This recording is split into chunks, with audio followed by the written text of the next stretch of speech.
Watoi fate ia lava tauru manga le fono le chokam lo olua wha. Ile pa uu mai o timunga ile so. Peitai. Ele o tu uai fuafuanga ua polkalame. O le tau le tolu ile a oli o le so le solulu su tolu. E tau nuel pale mi o le malo fiti i fale olo. Ma faa sa sawa ne lava. Ile fio angole au waa.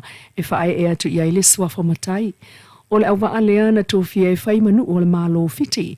Ma wha pena e lava o na fōlinga fiti le nā fo ia fio anga e ana te unga wha matanga o fie mo le wha moe moe le nei o fua, o ata, o le wha tai launga o le taunu o malo mai le tunu o fiti o le wha alo alo te vanga ma mai whaile le palmi o fiti leo le a wha e aise sua whamatai le fiafio le so ma wha awawai malo mo tāpenanga i le tatalai o le fono ai malo taunu o le fiafinei le solulu o le tupo Peritania sa le tolu mo le masiofo ya Camila.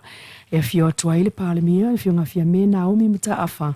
Ile mlai vale le fale olo mo le whaatali aloa ia. O le whaletali malo le sina le resort e malolo ia i si umu mo le poa na nei. Ma whaato afa iai le ava whaatupu o le whilo inga le mota Samoa. Ile mlai o le University wa Samoa i vaivase. O ina foi o le whaala wiloa alo iai le tupu ia lana scholarship mo le NUS ma le USP po o le University of Pacifica i saute. Mo le stofi la vaia ia si ai le tunga tongo o le whaasao i mua taa i le awauli. Mo whaasolo tuai i le mota o le au le malo i vailele. Ai whaitau maftangane i le Sheraton Akis i le sotofi. O talo sia le langi le lei o le tau i le stofi mo le asia singa le tupu i le nuu o anga i whanua i le malai o tulisi i le awauli. Peta e le fono le au fai nisi le olo o whanga solo i le so mātai au. E a fia fo i le asisi ngā tupu i le tā o le tolu i le awauli. Peta e o le fono le au fai nisi le o whanga solo ai i le so mātai au. E a fia ai fo i le asisi ngā le tupu i le tusa o le tolu i le awauli. A ole imalanga tu le wha asawa le malo i le pupu e tongi ngai le fiafi manga i atua ilama i le whale tali malo le sina le i tō whawhai. Ma toi ala uso mai ai e tala aloa i aina leo le chokom lo olo wha i le aso whareile lua lima e whaia i le whale ta alo i tuana i mato. O le aso whareile foi i le afa o le lua le sauninga e asia i le King's Garden i vai lima. Mo le tutoina o se la au masani ai i asia singa a suyo la ngā tupu i Samoa ma ngā i atua iloa i le sina le resort. Peta e le sfulua i la wauli o le soforeile le olo o iai le side event le masiofo mo le asio lo toa le Campus of Hope i tuana i mato e tatala aloa i ai le masiofo le whalea o ngā fau whaataitai o whaingoa i le Camilla Preschool of Hope. Mato e taliwa tuai i le sina le resort i le afo le tasi la wauli o le aso fraile. Ai mo le taimi nei la vaia o lo whai el fono o le whai business i le Sheraton mai wha atumulia le portfono i le wha moe moe le ana talalo ia le fionga le palmi o Samoa fia me Naomi mata afa.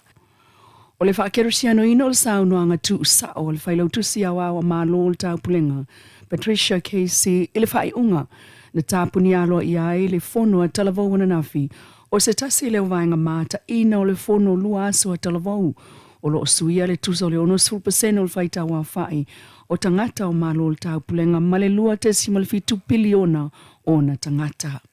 O le mitanga o le tamaita i whailau tusi fōlinga wa ai o le fono a talavau o whata atia e seilan saunanga lua lima i tūlau ai tu sa o lava o na langona le matanga o fie. O le lua fesfulono na vea ai ma whailau tusi awa o matofia i a vea ma siampini o le talavau o se whaea ea na ia saunua e le ma whai o na ngalo. I lana saunuanga foi na ia alo i ai isi siampini o le fono o talavau e au fiai ma minista o talavau a tunu uma le au langolango sua. Ai ua ia taliwane e whaaftai i le minista o talavau e au fiai ma le fionga a mulipola ana losa ale muli o. Na ia saunua e le whaingo fie le tofinga o le avea minista o tupulanga talavau. E whainga tālava e maise pe a e mana o e avatule me sili mo talavau alo o tunu. Ma ia momoli ai le whaaftai alo ia i le minista o tupulanga talavau ilo na sao e wha ato atoa le wha moe moe o le wha malosi au o le malosi ma le wha alongolongo tina. Ma ia whaaftai alo iai mai I le ono se fulu te simalifitu o le lua te simalifitu piliona tangata o malo le taupulenga e vatu lana wha malo ma lana wha aftai. Na ia whautua fo I talavau ua vatu ma pasi atu le sulu po le fua I outou lima e pe o leo o mai ai le la sanga o iai nei o na iai le mafua anga e anga waa iai le talavau. Na ia wha manui ai ma wha aftai fo I le fono ua mawai atu o le fono a talavau.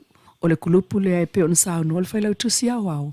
E la tau te whailo I lava I fontanga a le chaka mi whea lava I tūlangi o le kilo pe malanga iai. O talavau ia o lo ngalue ina ma tau la mua I mea whai ma le atina ina o talavau a maa lo le tau pulenga. O le vaenga la iti lea po le mighty and small. I lana wha atusa ma ia wha aftai ai lea vasenga o talavau I lo la tau sao. A o ngā lulue wha atasi ma iai ma lea atunu I lea atunu I le taimi o le lato ngā ruenga whai wha atasi.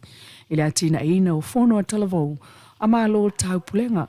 Taluai e wha ataua ina tele tangata o le ainga o maa lo le tau pulenga o na talavau.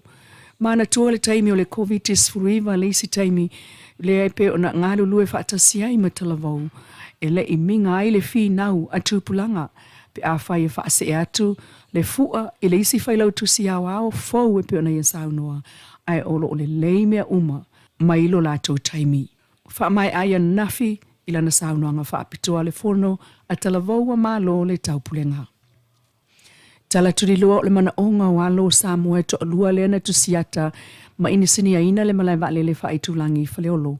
E mana ia aitulau ele se va lele fitu tol fitu le malai fau le ele so le ana te talalo iai. O na mana onga na wha o atu le minsta malai va lele mga ruenga tele olo a fofiti va ai. Pe ta ina tau atu iai I company kon kalate iai luolo o iai va lele Samoa e wei se wha o ngā iai. Talu ele se tupe ale malo wha ta atia mo le nafu fuanga. Na taunu ulava le tūlau ele le whaleolo le Fiji Air I le naso. Ina ua tutongi lava kon kalate Samoa ia lua le waalapo a le a fiti e tūlau ele. Ile whaamanonga al minister wa ia umia kopi o li city na tutongi ia whaipisanisi Samoa le Fiji Airways. Le tau o le lele mai o le waa e whaamalie le mana onga e mata ngofia I le aso.